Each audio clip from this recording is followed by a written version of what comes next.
Alright, we're continuing down this trail, but there's a pretty big tree down, so we're going to take care of this and keep pushing and see what we can find.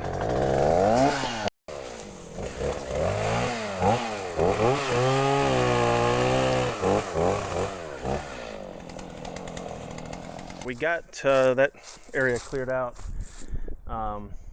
but there are some pretty large mud holes. Should I say ice holes right now?